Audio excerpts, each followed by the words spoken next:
हरे कृष्णा। ओम अज्ञानतिमिरन्धस्य ज्ञानञ्जनशलाकया चक्षुरुन्मिलितं येन तस्मै श्रीगुरुवे नमः। गुरुवे गौरचन्द्राय राधिकायै तदालये कृष्णाय कृष्णभक्ताय तद्भक्ताय नमो नमः। वाञ्छाकल्पतरुभ्यश्च कृपा सिन्धुभ्यैव च पतितानां पावनेभ्यो वैष्णवेभ्यो नमो नमः। संसार दुख जलदस्य पतितस्य काम क्रोधादिनक्रमकृकवलीकृतस्य दुर्वासनस्य निगृतस्य निराशयस्य चैतन्यचन्द्रमम देहि पदावलम्बम्। हे कृष्ण करुणा सिन्धु दीनबन्धु जगत्पते गोपेश गोपीकान्त राधाकान्त नमोस्तुते। तप्त कांचन गौरांगी राधे वृंदावनेश्वरी वृषभानुसुते देवी प्रणमामि हरिप्रिये। दासर्ग विसर्गादि नवलक्ष लक्षितम् कृष्णाख्यं परमधाम जगद्धाम नमामि यत्। हे कृष्ण करुणा सिंधु दीनबंधु जगत्पते गोपेश गोपीकांत राधाकांत नमोस्तुते। तप्त कांचन गौरांगी राधे वृंदावनेश्वरी वृषभानुसुते देवी प्रणमामि हरिप्रिये। भक्त्या विहीनाय अपराधलक्षे क्षिप्तस्य कामादितरङ्गमध्ये कृपामयि तं शरणं प्रपन्ना वृन्दे नुमस्ते चरणारविन्दं। वृन्दे नुमस्ते चरणारविन्दं। वृन्दे नुमस्ते चरणारविन्दं। वृन्दे नुमस्ते चरणारविन्दं। वृन्दे नुमस्ते चरणारविन्दम्। श्री कृष्ण चैतन्य प्रभु नित्यानंद श्री अद्वैत गदाधर शिवासादि गौर भक्तवृंद। हरे कृष्णा कृष्ण कृष्ण हरे हरे हरे राम राम राम हरे हरे। श्री बृहद भागवतामृतम श्री सनातन गोस्वामी जी के द्वारा रचित। हम लोग श्री बृहद भागवतामृतम के द्वितीय श्लोक को श्रवण कर रहे थे, जिसमें ब्रज गोपियों की महिमा को श्रवण किया। आज हम लोग श्री दिग्दर्शनी प्रकाशिका वृत्ति द्वितीय श्लोक की जो विस्तृत व्याख्या, उस व्याख्या का मर्म क्या है, उसमें सिद्धांत क्या है, उसको श्रवण करते हैं। तो गुरुदेव बतला रहे हैं, जो लोग ब्रजेंद्र नंदन श्री कृष्ण का भजन तो करते हैं, किंतु उनकी अंतरंगा आह्लादनी शक्ति श्री राधा जी का भजन नहीं करते, उनका भजन निरर्थक है। फिर से सुनिए, जो लोग ब्रजेंद्र नंदन श्री कृष्ण का भजन तो करते हैं या करना चाहते हैं, किंतु उनकी अंतरंगा आह्लादनी शक्ति, भगवान की जो अंतरंगा शक्ति है उसको आह्लादनी शक्ति कहा जाता है। आह्लाद का अर्थ है आनंद। वह आनंदमयी जो शक्ति है वो कौन है? श्री राधा जी का भजन नहीं करते, उनका भजन निरर्थक है ना। श्रील भक्ति ठाकुर जी भी अपने भजन में कहते हैं ना, राधा भजने यदि मति नाही भेला श्री कृष्ण भजन तब आकार न गेला। राधा जी के भजन में यदि मति नहीं हो रही तो श्री कृष्ण का भजन भी निरर्थक है। उस भजन का भी फिर कोई अर्थ नहीं, वो निरर्थक है।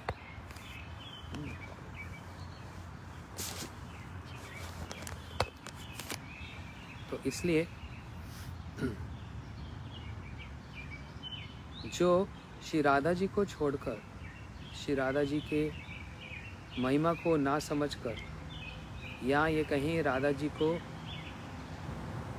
छोड़कर श्री कृष्ण का भजन करते हैं, वह भजन श्री कृष्ण को कैसा प्रतीत होता है, उसके संबंध में यहाँ पर बतलाया जा रहा है। वो भजन उनको कैसा प्रतीत होता है। कह रहे हैं वैसा भजन श्री कृष्ण के सुकोमल अंगों में शूल के समान चुभता है। श्री कृष्ण के अंग बड़े कोमल नहीं, सुकोमल हैं, परंतु वह भजन जो राधा जी को छोड़कर किया जाता है, वह कृष्ण को शूल अर्थात नोकीले त्रिशूल की भांति उनके अंग में वो आघात को पहुंचाता है। इसलिए कहा कृष्ण आश्रय स न ब्रज रमानुगहा। क्या कह रहे हैं?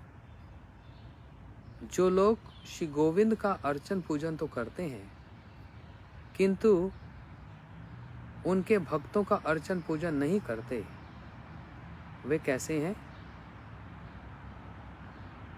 वे कह रहे हैं दाम्भिक।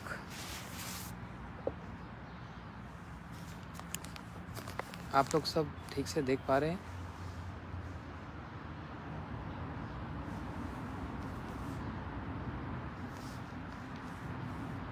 हरे कृष्ण।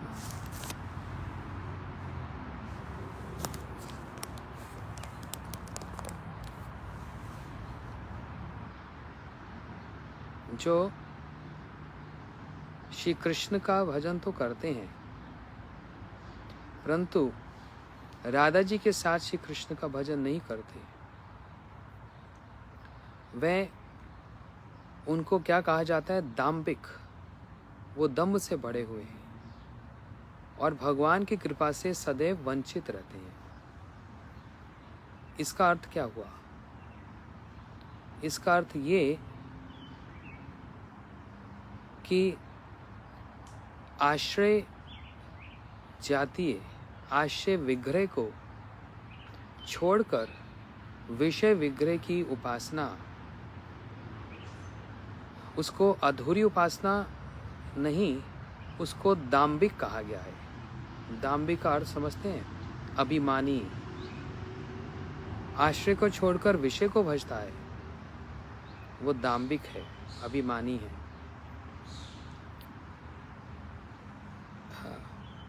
इसी बात को समझें। श्री नित्यानंद प्रभु के एक बड़े घनिष्ठ परिकर मिनिकेतन रामदास, श्री कविराज गोस्वामी जी ने अपने घर में नित्यानंद प्रभु के परिकर को निमंत्रण दिया, और नित्यानंद प्रभु के जो भाई, कविराज गोस्वामी के जो भाई, वे महाप्रभु जी को तो मानते हैं, परंतु नित्यानंद प्रभु को नहीं मानते। इसलिए नित्यानंद प्रभु के प्रति थोड़ा सा अन्य भाव को देखकर, उनको नेग्लेक्ट देखकर, वे वहीं पर वंशी को तोड़कर चले गए। और उसके पश्चात कविराज गोस्वामी जी ने अपने भाई की भर्त्सना की एवं शासन किया। किंतु महाप्रभु को तो मानते हो और नित्यानंद प्रभु को नहीं मानते, ये तो अर्ध कुकटी न्याय है। दोनों ही एक समान है, एक ही तनु, उनमें कोई भेद नहीं है, एक ही समान है। तो नित्यानंद प्रभु को मानोगे और महाप्रभु को मानोगे, नित्यानंद प्रभु को नहीं मानोगे, तो ये आराधना अधूरी है ना। उसी प्रकार राम जी की उपासना करेंगे। कुछ संप्रदाय हैं जो बस राम जी को ही मानते हैं, सीता जी के साथ राम जी का आराधना नहीं करते, ये आराधना अधूरी है। नारायण जी की उपासना करेंगे और लक्ष्मी जी को साथ में पूजन नहीं करेंगे, ये आराधना अधूरी है। उसी प्रकार श्री कृष्ण की आराधना और राधा जी साथ में ना हो, वह आराधना अधूरी मानी जाती है। जबकि गौड़ीय वैष्णव आश्रय विग्रह श्री राधा जी की उपासना को विषय विग्रह श्री कृष्ण की उपासना से बढ़ चढ़कर बड़े करके मानते हैं, है ना। उन श्री राधा जी के अधीन श्री कृष्ण हैं।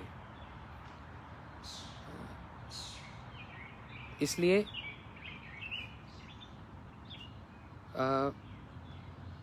श्रीला सनातन गोस्वामी जी कह रहे हैं, जो लोग श्री गोविंद का अर्चन पूजन तो करते हैं किंतु उनके भक्तों का अर्चन पूजन नहीं करते, वे दाम्भिक जन भगवान की कृपा से सदैव वंचित रहते हैं।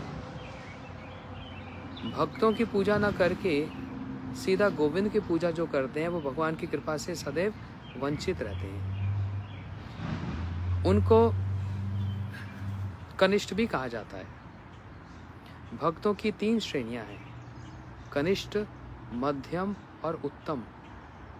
कनिष्ठ कौन? उनके संबंध में रूप गोस्वामी जी ने कहा, अर्चम एव हरे पूजा एव श्रद्धान्विते ना तद भक्तेषु चान्येषु सभक्त प्राकृत सम्मता। जो भगवान के अर्चा विग्रह, उनकी शिव विग्रह को तो अच्छे से मानते हैं, अच्छे से सेवा करते हैं, परंतु भक्तों के प्रति कोई समादर, कोई उनका आदर नहीं करते, इसलिए उनकी आराधना, उनका पूजन कैसा? वो कनिष्ठ अधिकारी हैं। जैसे जैसे अधिकार बढ़ता है तो भक्तों की महिमा को प्रधानता देते हुए, भक्तों की महिमा, भक्तों का संग, भक्तों की आराधना, भक्तों का पूजन और भक्तों की सेवा को भगवान की सेवा से भी अधिक करके मानते हैं। ये अधिकार उन्नत होने पर होगा। लेकिन जो विग्रह को तो सब कुछ मानते हैं लेकिन भगवान को नहीं मानते, उनको कनिष्ठ ही कहा गया है ना। तो जो लोग गोविंद का अर्चन पूजन तो करते हैं किंतु उनके भक्तों का अर्चन पूजन नहीं करते, वे दाम्भिक जन भगवान की कृपा से सदैव वंचित रहते हैं। वे दाम्भिक हैं, अभिमानी हैं। अरे जिन भक्तों का पूजन स्वयं भगवान अपने हाथों से करें, सुदामा जी यदि द्वारका में आ जाएं तो श्री कृष्ण अपने हाथों से उनके चरणों का अभिषेक करें। श्री कृष्ण स्वयं युधिष्ठिर जी के राजसूय यज्ञ में, जहाँ पर समस्त पांडवों ने अपनी अपनी सेवाओं को ले लिया, श्री कृष्ण भी कहने लगे, प्रिय युधिष्ठिर, हमारी भी तो कोई सेवा बनती है। मेरे प्रिय युधिष्ठिर का ये यज्ञ और मैं ही इसमें कोई सेवा ना करूं। तो युधिष्ठिर जी ने कहा, आप स्वयं ही देख लीजिए, सारी सेवा सभी ने ले ली है। अब सब चारों ओर देख रहे हैं, श्री कृष्ण देख रहे हैं। हाँ, रसोई भंडार घर तो भीम ने संभाल लिया, अर्जुन ने सबका स्वागत का भार संभाल लिया, लव कुश इत्यादि सब ने अपनी सेवा ले ली। अब श्री कृष्ण क्या सेवा करें? तो भगवान कहने लगे, युधिष्ठिर, एक सेवा बच गई। बोलते, वो कौन सी? जितने यहाँ पर सन्यासी ब्राह्मण गण आएंगे, उनके चरणों को प्रक्षालन करना, उनके चरणों की सेवा, उनको चरणों को धोना, ये मेरी सेवा रहेगी। जहाँ पर श्री कृष्ण किसी प्रकार का भी संकोच बोध नहीं करते और अपने भक्तों की सेवा को बड़ा करके मानते हैं, है ना। ये है हमारा सिद्धांत। इसलिए देखो, आजकल शॉर्टकट का जमाना है। खाने में भी शॉर्टकट, कहीं जाना हो मार्ग में भी शॉर्टकट, हर चीज में शॉर्टकट। तो पूछते हैं, भक्ति में भी कोई शॉर्टकट है? हाँ, भक्ति में भी शॉर्टकट है। और वो क्या शॉर्टकट बताया? भक्त पद रेणु, भक्त पद जल, भक्त भुक्त अवशेष, तीन साधन बल, भक्तों की चरण की धूल, भक्तों के चरण का रज जल, और भक्तों का जो अवशिष्ट, जो जूठा प्रसाद, ये किसी को प्राप्त हो जाए तो यही साधन को बल प्रदान करने वाला और भक्ति को बढ़ाने वाला हो जाता है। समझ रहे हैं? इसलिए यहाँ पर भगवान के चरण रज, भगवान की चरण जल और भगवान के प्रसाद की बात नहीं कही जा रही। किसकी कही जा रही है? भक्त पद धूली, भक्त पद जल, भक्त भुक्त अवशेष। भक्तों की चरण धूली, भक्तों का चरण जल और भक्तों का जो झूठा जो प्रसाद,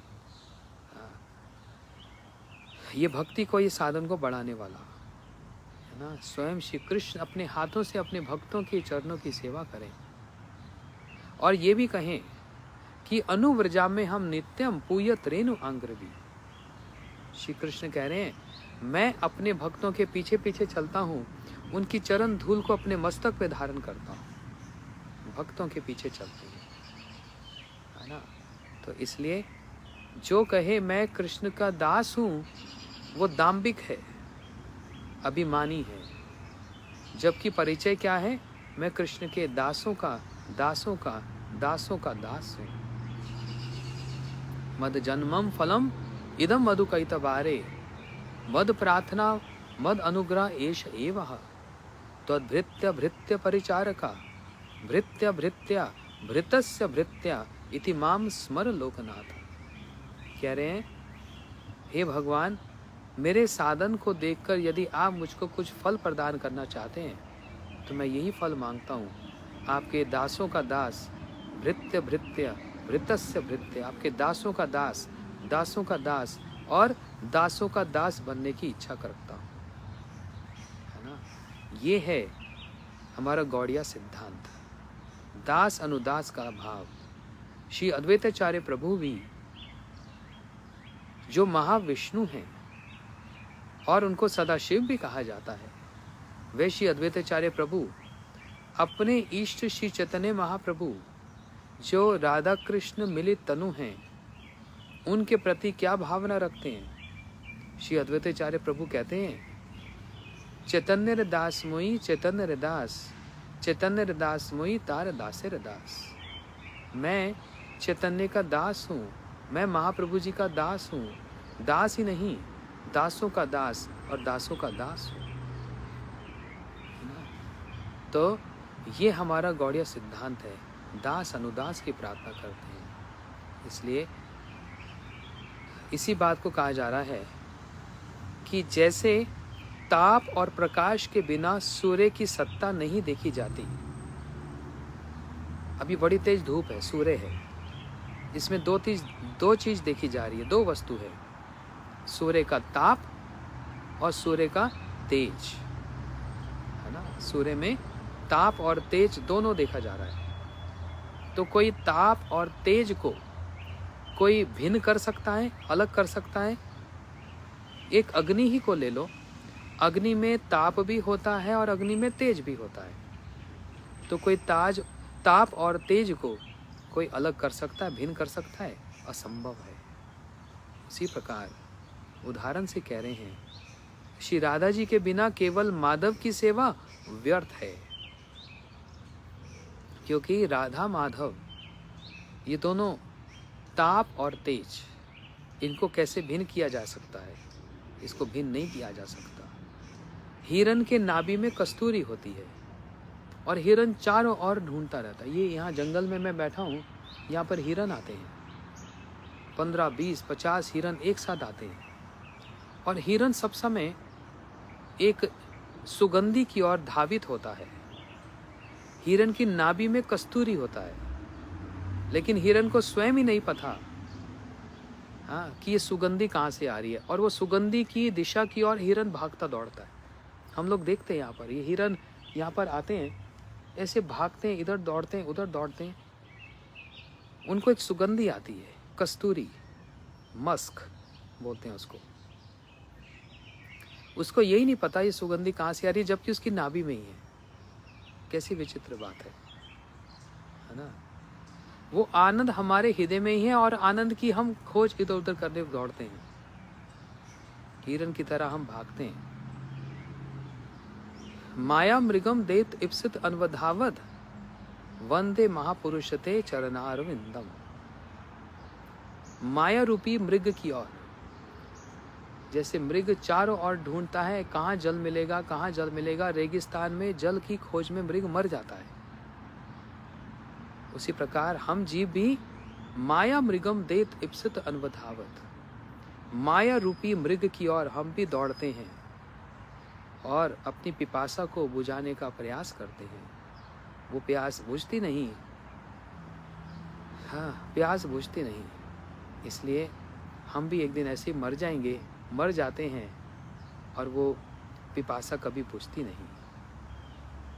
माया रूपी मृग हम जीवों को पीछे श्री चैतन्य महाप्रभु दौड़े, इसलिए उनको कहा वंदे महापुरुषते चरण अरविंदम। उन महापुरुष श्री चैतन्य महाप्रभु की हम वंदना करते हैं, वंदना करते हैं।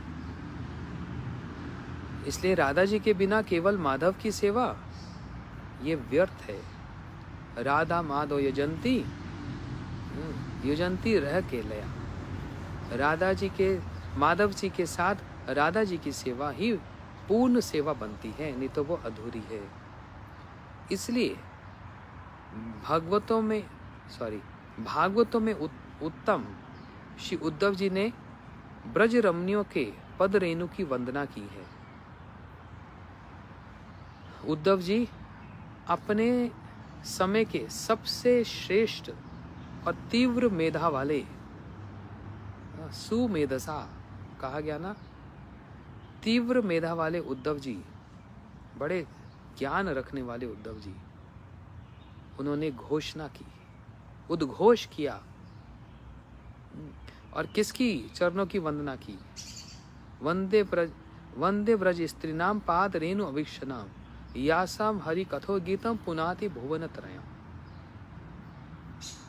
उद्धव जी वृंदावन की जो रमणिया, कौन? ब्रज गोपियों के चरण रेणु, पद रेणु की वंदना कर रहे हैं। उद्धव जी श्री कृष्ण की वंदना तो करते ही हैं। भागवत जी के प्रथम श्लोक में श्री कृष्ण के वैभव का वर्णन किया। क्या वैभव का वर्णन किया? स्वयं तु साम्य अति तीर्थी स्वराज लक्ष्मी आप्त समस्त कामा बल में हृदय चिर लोकपाल किरट कोटि यदपाद पीठा। भगवान जिस चौकी पर अपने चरण कमलों को रखते हैं, उस चरण चौकी पर बड़े बड़े लोकपाल, दिक्पाल, ब्रह्मा, इंद्र, सूर्य, चंद्र आकर लाइन में खड़े होकर, एक पंक्ति में खड़े होकर और आकर प्रणाम करते हैं। ब्रह्मा भी कोई एक थोड़ी ना है, हजारों करोड़ों ब्रह्मा है। 10 मुंह वाले, 100 मुंह वाले, 1000 मुंह वाले, 1 करोड़ मुंह वाले, 1 अरब मुंह वाले ब्रह्मा भगवान के चरणों की चौकी पर धम धम करके प्रणाम करते हैं। हाँ। ये उद्धव जी महिमा का वर्णन कर रहे हैं श्री कृष्ण की। हाँ। दूसरी ओर श्री कृष्ण के माधुर्य को भी वर्णन कर रहे हैं। यन्मर्त लीला उपायकम संयोग माया बलम दृश्यत गृहात विस्मानम स्वास्थ्य च स्वगर्दे परम पदम भूषणम भूषणम अंगनम। उद्धव जी महिमा का माधुर्य का वर्णन कर रहे हैं। कैसे, कैसा माधुर्य? अपनी ही योग माया शक्ति को अवलंबन करके आश्रय लेकर श्री कृष्ण इस पृथ्वी पर, इस धरातल पर अपने एक ऐसे रूप को उन्होंने प्रकाशित किया, ऐसे रूप को कि स्वयं भी उस रूप को देखकर श्री कृष्ण मोहित हो जाए। वयम पीते समा सदृश आंगी सरोज सुदया। श्री कृष्ण अपने ही रूप को देखकर मोहित हो जाए। आहा, कितना सुंदर रूप है। और वो रूप कैसा? बोलते हैं भूषणम भूषणम अंगनम। जो आभूषण श्री कृष्ण ने धारण कर रखे हैं अपने श्री अंग में, वह आभूषणों को भी भूषित करने वाले, उसकी शोभा को भी बढ़ाने वाले श्री कृष्ण। उन आभूषणों की भी शोभा को बढ़ाने वाले, जो वो आभूषण श्री कृष्ण के श्री अंग में स्पर्श को प्राप्त कर जाएं, आहा उनकी शोभा बढ़ जाए। वो कान के कुंडल जगमगाने लग जाएं, वो चरणों के नूपुर अपने आप को सौभाग्यवान मानने लग जाएं। हाँ, भूषण भूषण मंगला। तो ये कौन महिमा का वर्णन कर रहा है? उद्धव जी श्री कृष्ण के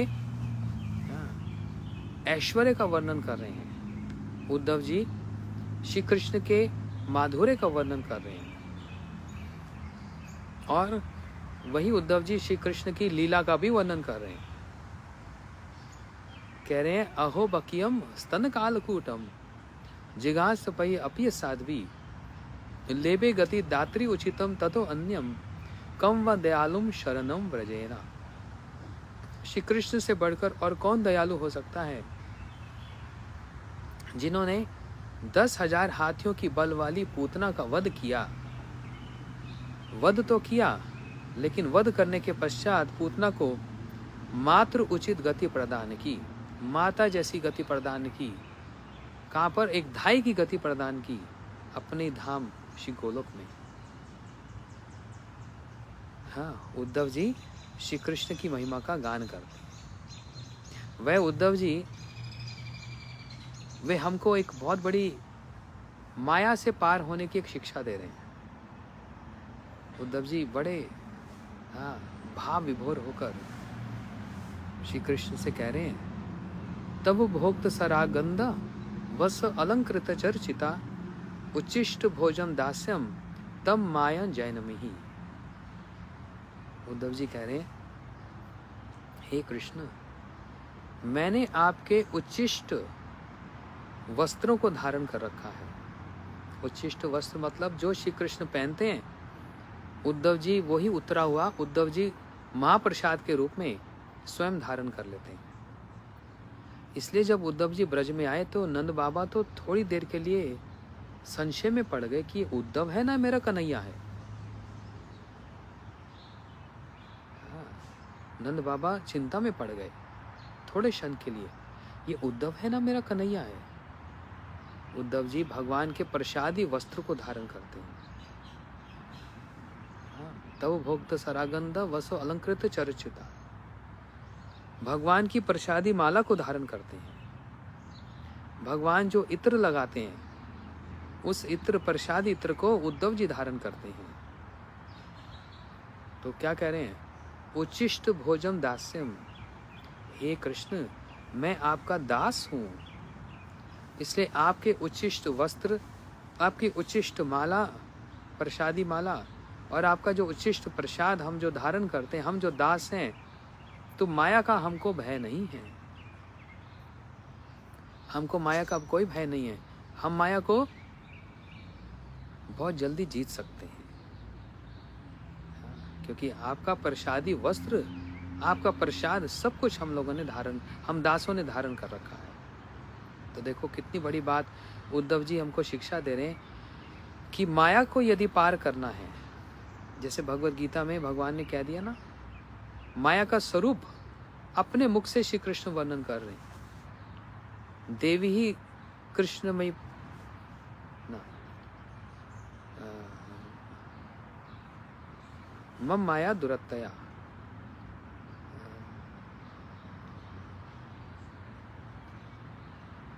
श्री कृष्ण उद्धव जी भगवत गीता में कह रहे हैं,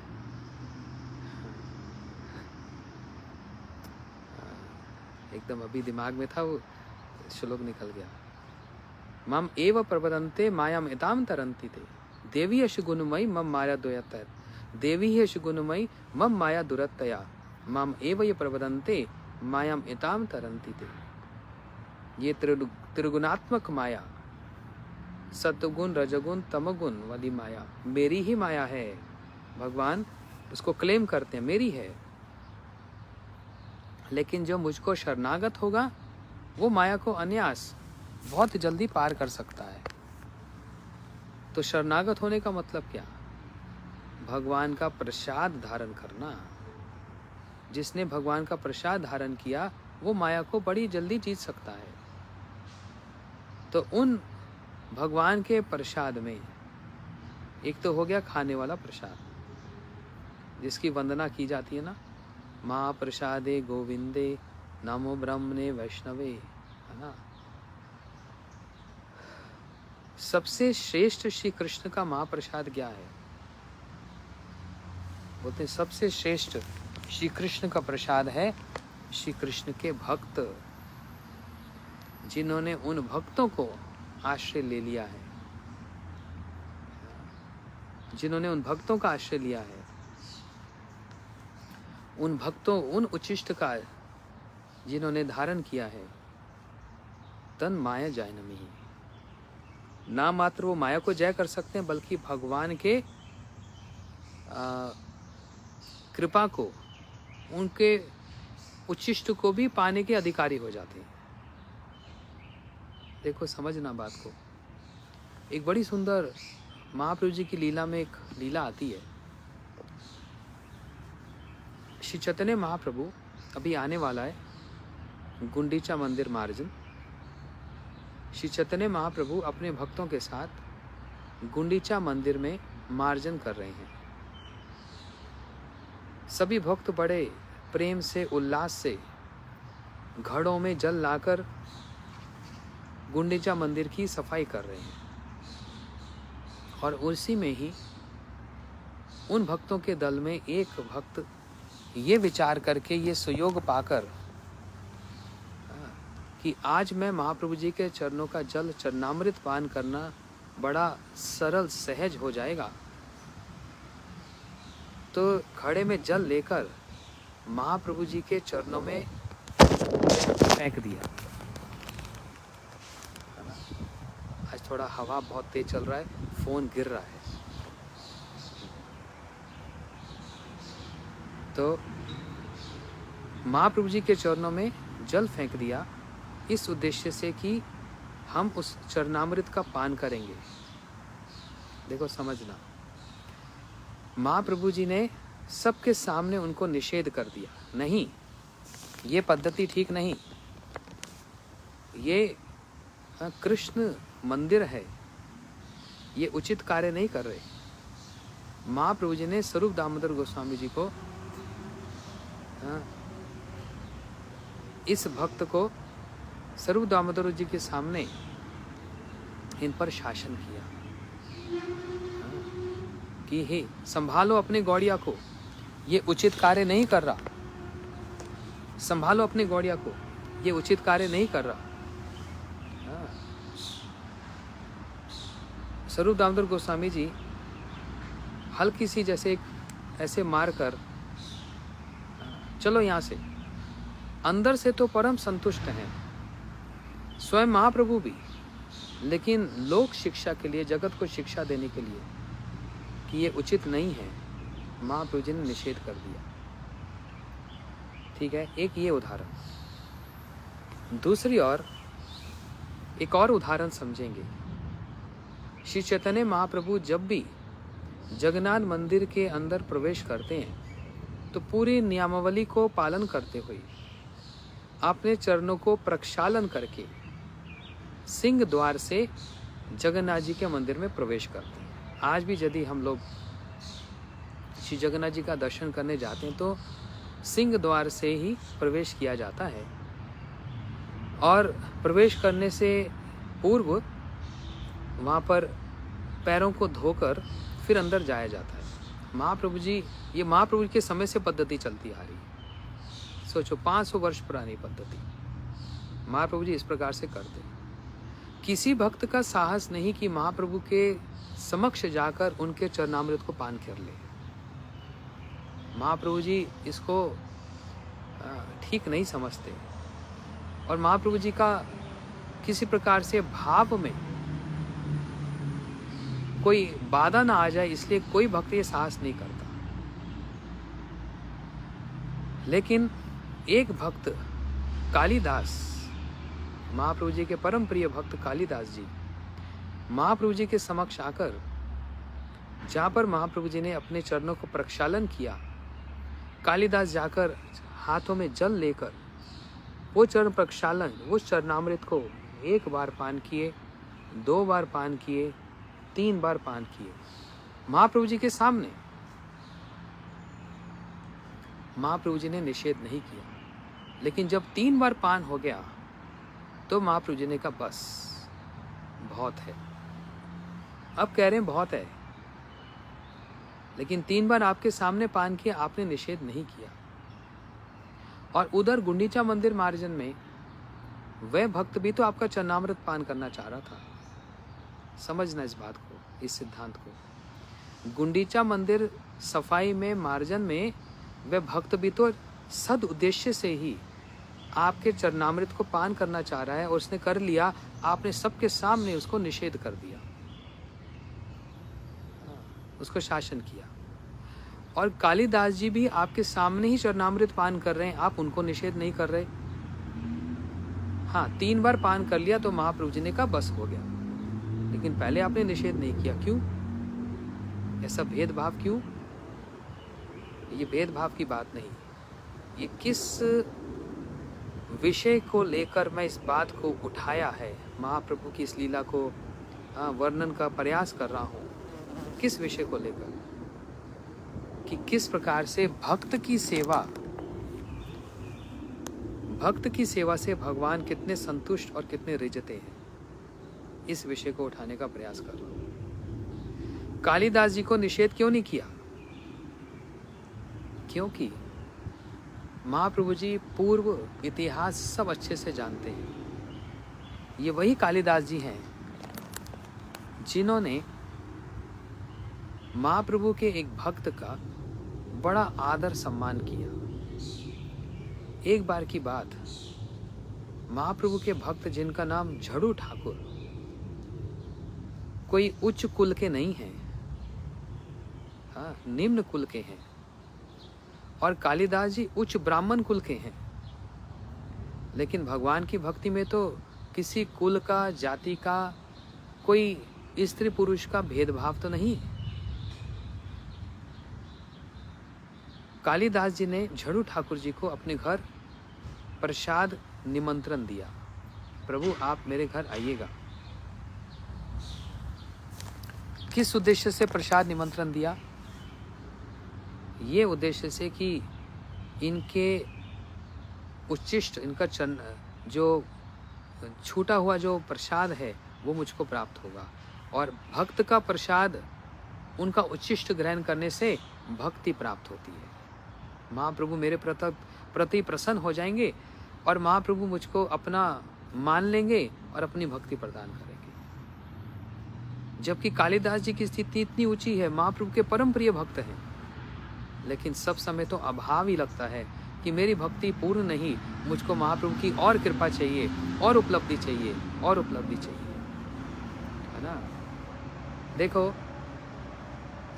कृष्ण या श्री चैतन्य महाप्रभु या भक्ति, ये अगाध एक ऐसा समुद्र है जिसकी कोई सीमा नाप नहीं सकता, जिसकी कोई गहराई को कोई नाप नहीं सकता। तो मैंने कृष्ण प्राप्त किया, आपने कृष्ण प्राप्त किए, उन्होंने कृष्ण प्राप्त किए, सबकी प्राप्ति एक समान है? नहीं। कृष्ण एक अगाध समुद्र है, कृष्ण एक अगाध समुद्र है। इस संसार के समुद्र को तो फिर किसी प्रकार से नापा जा सकता है, लेकिन कृष्ण रूपी सूर्य को, समुद्र को, ये नापने का साहस किसी में नहीं है। पितामह ब्रह्मा जी कह रहे हैं, जनंतम एवं जनंतम किम बहुक्त नाम है प्रभु, मनुष्य वापुष वाचा वैभवम तम गोचरम। कि मैं ब्रह्मा 4 मुख वाला, 3 बार सारे वेदों को पढ़ने वाला, मैं कृष्ण के वैभव को, ऐश्वर्य को और माधुर्य को मैं नहीं जान पाया, मैं नहीं जान पाया। ये अगाध समुद्र है ना। इसलिए श्री चैतन्य महाप्रभु की कृपा, महाप्रभु मुझको और प्राप्त हो। भक्त को, परिकर को सब समय एक अभाव प्रतीत होता है। तो कालिदास जी इस भावना से कि महाप्रभु के भक्त की सेवा यदि करूंगा तो महाप्रभु रिझ जाएंगे। महाप्रभु की सेवा करूंगा तो प्रसन्न तो होंगे, लेकिन वो अच्छे से जानते हैं ये सीक्रेट है। और ये भक्त जो मंडली है, जो भक्त श्रेणी है, जो भक्त कैटेगरी है, वो इस बात को अच्छे से जानती है कि भक्त की सेवा करने से भगवान की प्राप्ति, उनकी कृपा लाभ, ये बहुत शीघ्र होती है। ये रहस्य है। संसार भगवान के पीछे दौड़ता है, भगवान भक्त के पीछे दौड़ते हैं। और समझदार व्यक्ति वही जो भक्त के पीछे दौड़े, ना कि भगवान के पीछे दौड़े। भक्त के पीछे दौड़ेगा, भगवान तो वहां मिल जाएंगे उनको, क्योंकि भगवान भी तो वहीं दौड़ रहे हैं, है ना। तो कालिदास जी झरू ठाकुर जी को अपने घर पे निमंत्रण दिए। उनके पत्ता में सुंदर प्रसाद प्रवेशन किया। झरू ठाकुर जी ने उसको ग्रहण किया और पत्ता उठाकर पीछे झाड़ियों में फेंक दिया। कालिदास जी तो विचार करने लगे, मैं वंचित हो गया। जिस कृपा प्राप्ति के उद्देश्य से मैंने इन भक्त की सेवा की, उससे तो मैं वंचित हो गया। मेरी तो प्राप्ति हुई नहीं, इनका उच्छिष्ट तो प्राप्त हुआ नहीं। खैर, कालिदास जी ने फिर से झरू ठाकुर जी को निमंत्रण दिया, आप फिर से प्रसाद पे, हमारे घर पे निमंत्रण है, आपको आइए। झरू ठाकुर जी फिर से आ गए और इस बार कालिदास जी ने इतना प्रसाद रख दिया और फिर पीछे छिप गए। जानते हैं ये प्रसाद पाकर उसी स्थान पर झाड़ियों पे ये पत्ता फेंक देंगे। कालिदास जी वहीं पर खड़े हुए और जैसे ही इन्होंने प्रसाद पाया और पाकर पत्ता फेंक दिया, कालिदास जी ने उसको पकड़ा, बड़ा आदर किया, सम्मान किया और भक्त प्रसाद उन झरू ठाकुर जी का, जो कि उनसे निम्न कुल के हैं। कालिदास जी उच्च ब्राह्मण कुल के, झरू ठाकुर जी उनसे निम्न कुल के हैं, लेकिन उनके प्रसाद को धारण किया और परम संतोष प्राप्त किया। भक्त का महाप्रसाद धारण करना ही भक्त की सेवा भी है ना। इस बात को, अब ये तो कालिदास जी ने फेसबुक पर लिखा नहीं था कि देखो आज मैंने एक परम भक्त झरू ठाकुर जी का महाप्रसाद ग्रहण किया। ये तो फेसबुक पर कहीं लिखा नहीं था। आजकल तो फेसबुक पर कुछ भी लिख दो। बड़ी विचित्र बात है, पैसा लगना नहीं, कुछ भी लिख दो, है ना। घर में ही पति पत्नी बच्चे रहते हैं, तो पति पत्नी को या पत्नी पति को या फिर बच्चों को बर्थडे विश करना है, एनिवर्सरी विश करना है, तो सामने आमने कर लो। फेसबुक पर करेंगे आज मेरे बच्चे का जन्मदिन या फिर पत्नी का, जो भी,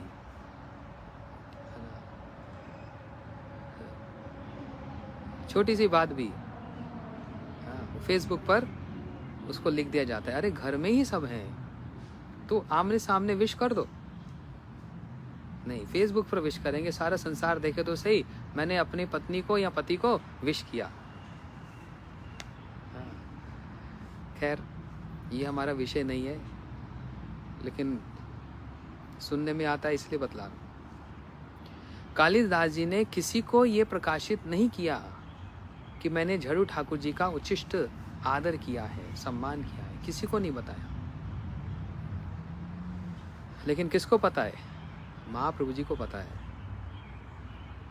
सिर्फ इसी कारण से ही महाप्रभु जी ने कालिदास जी को 3 बार वो उनका चरणामृत लेने के लिए निषेध नहीं किया, उनको अनुमति प्रदान की, उनको परमिशन दी ग्रहण करने की। देखा, आज जो हमारी कथा का विषय वो क्या, केवल माधव की जो पूजा करते हैं और भक्तों की नहीं करते, वो दाम्भिक है, अभिमानी है। हाँ, उनकी पूजना, उनका आराधना पूरी नहीं मानी जाती। लेकिन जो भक्तों की पूजा को श्रेष्ठ करके मानता है, भगवान उस पर पूर्ण प्रसन्न रहते हैं।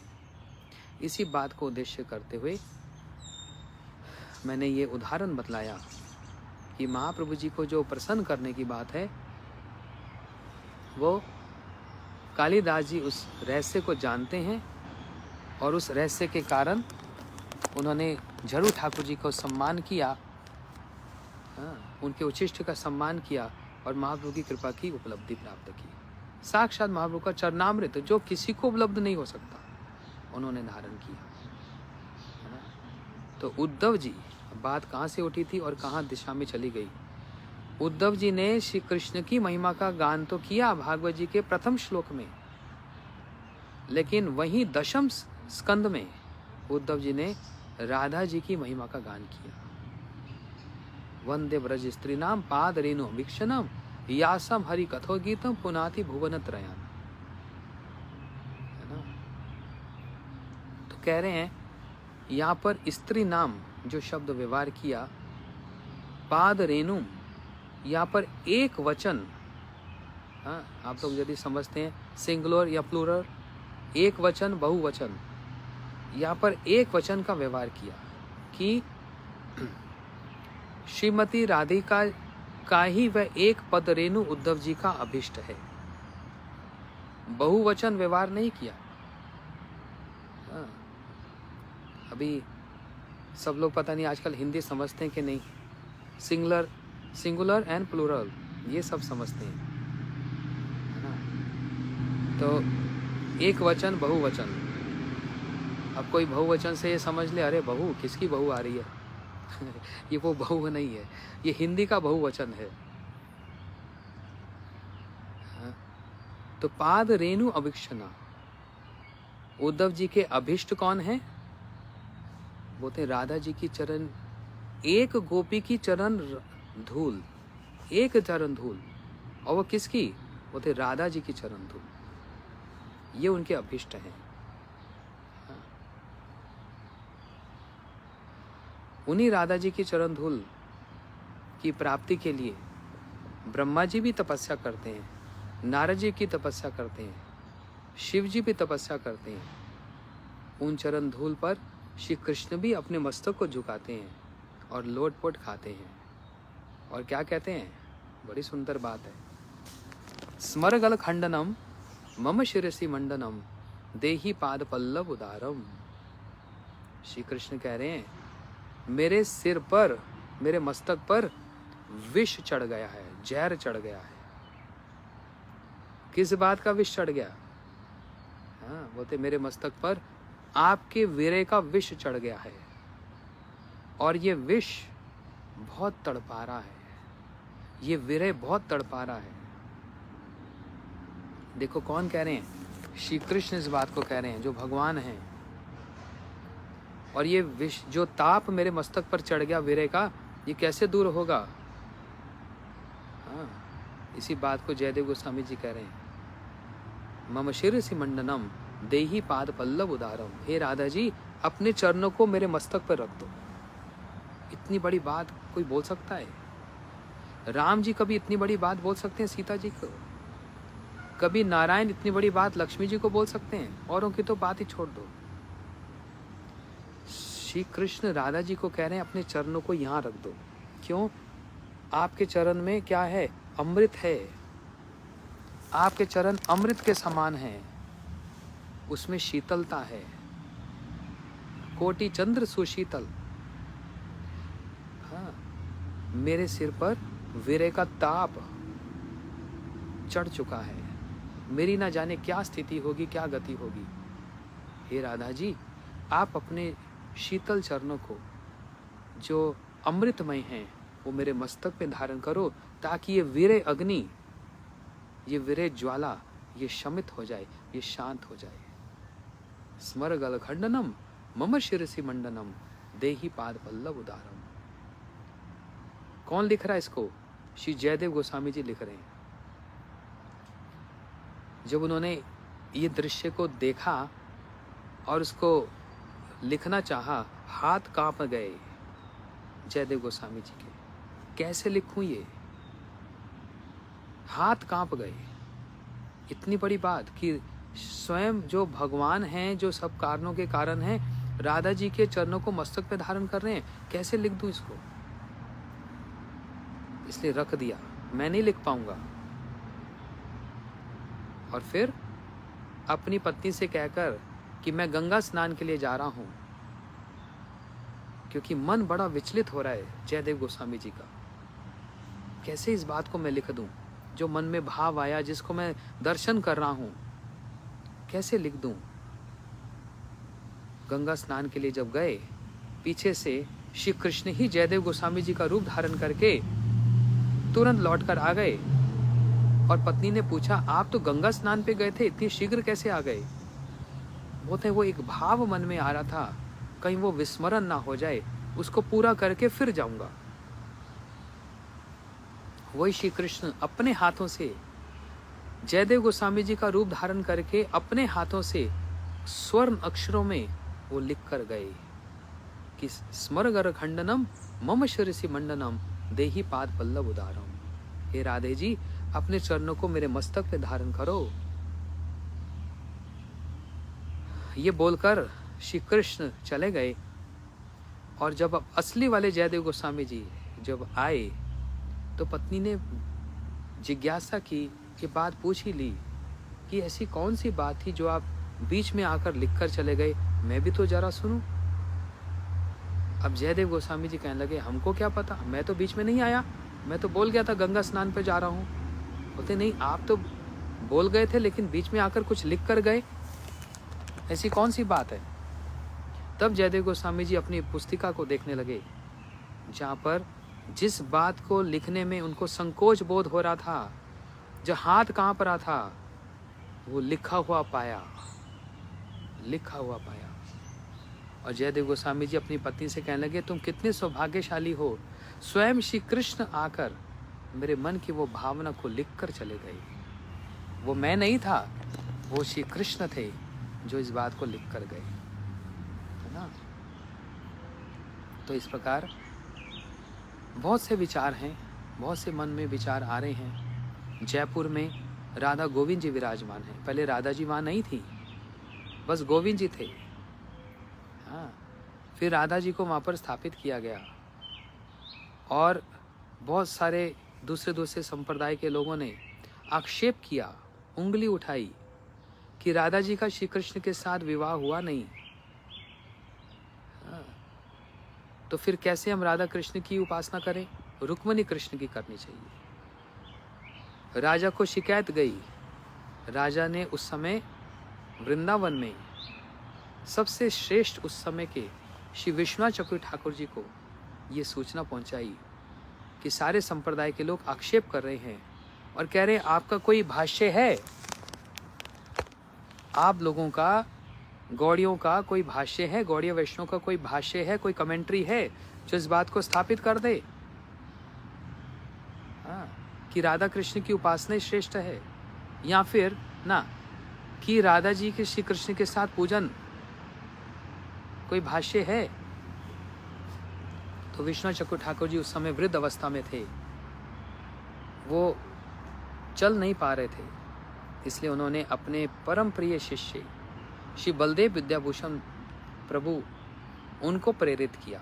बड़ी लंबी विस्तार पूर्वक कथा है, बड़े संक्षेप में बस कह के समाप्त करता हूँ। बलदेव विद्याभूषण प्रभु अपने गुरुदेव की कृपा प्राप्त करके जब जयपुर में गए, तो वहाँ के संप्रदाय के लोगों ने कहा कि अपना भाष्य दिखलाओ। भाष्य मतलब प्रूफ दिखलाओ।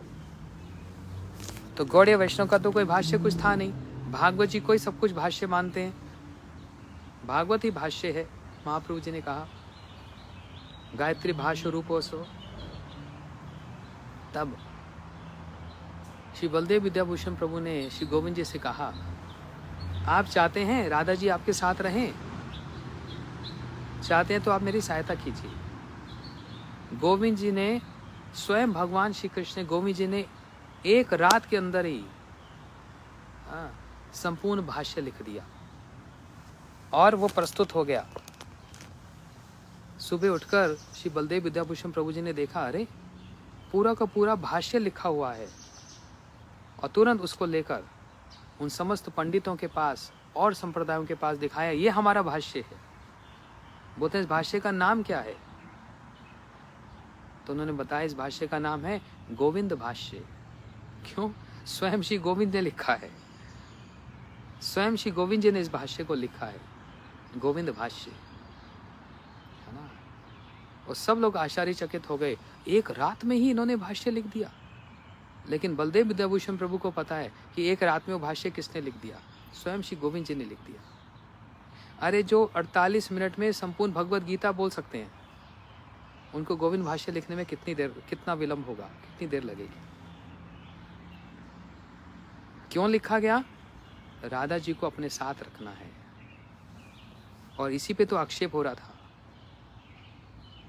इसलिए राधा गोविंद जी की युगल उपासना ही, राधा माधव जी की युगल उपासना ही, राधा मदन मोहन जी, राधा गोपीनाथ जी, राधा वृंदावन चंद्र जी, चलो वृंदावन चलते हैं, स्मरण करते हैं। वे राधा मदन मोहन जी, वे राधा गोविंद जी, वे राधा गोपीनाथ जी, वे राधा गोकुलानंद जी, वे राधा वृंदावन चंद्र जी, वे राधा दामोदर जी, वे राधा श्याम सुंदर जी, ये सप्त दिवालों का स्मरण करते हुए इनके श्री चरणों में प्रणाम करते हैं। और इसी से इस बात का प्रमाण होता है, श्री कृष्ण की आराधना अधूरी नहीं, अकेली नहीं, श्री कृष्ण की आराधना राधा जी के साथ ही पूर्णता को प्राप्त है, पूर्णता को प्राप्त है। गौर प्रेमानंदे हरि हरि बोल। जब हम लोग सुबह गायत्री मंत्र जप करें तो उस समय वृंदावन धाम की परिक्रमा करनी चाहिए मानसिक रूप से। कोई कहाँ पर भी रह रहा हो, किसी देश में रह रहा हो, भारत में भी किसी भी स्थान पर, कोई राजस्थान में हो, कोई उत्तर प्रदेश में हो, कोई दिल्ली हो, कोई मुंबई हो, कोई कलकत्ता हो, कोई चेन्नई हो, किसी भी स्थान पर, कोई पंजाब में, जम्मू में, किसी भी प्रकार में, और संसार के किसी कोने में भी अंततः मंत्र जप करते समय हम लोग ध्यान करके इन सप्त दिवालियों पर हम लोग यात्रा कर सकते हैं, इनका ध्यान कर सकते हैं, इनका दर्शन कर सकते हैं। जय श्री राधा गोविंद जी की जय, श्री राधा माधव जी की जय, श्री राधा मदन मोहन जी की जय, श्री राधा गोविंद जी की जय, श्री राधा गोपीनाथ जी की जय, श्री राधा रमन जी की जय, राधा माधव जी की जय, राधा गोकुलानंद जी की जय, राधा दामोदर जी की जय, राधा श्याम सुंदर जी की जय। इन सब के जय देकर कथा को यहीं विराम देते हैं। और अभी कुछ विशेष काम है, मैं थोड़ा सा व्यस्त हूँ, इसलिए अभी परसों हिंदी की कथा नहीं हो पाएगी। मेरी कुछ सेवा है, कुछ विशेष कार्य है, तो इसलिए जब भी संभव हो पाएगा, हमारे भक्त लोग जो व्हाट्सएप ग्रुप चलाते हैं वो आपको इसकी सूचना दे देंगे कि कब हमारी फिर हिंदी कथा होगी। अभी मैं नहीं बतला सकता कि वो कथा कब से फिर मैं आरंभ करूँगा। अभी थोड़ा सा कुछ काम बाकी है विशेष, उसको करके फिर मैं आप सबकी सेवा में उपस्थित होऊंगा। वांछा कल्पतरुभ्यश्च कृपा सिंधुभ्यैव च पतितानां पावनेभ्यो वैष्णवेभ्यो नमो नमः। हरे कृष्णा कृष्णा कृष्णा हरे हरे, हरे राम राम राम हरे हरे।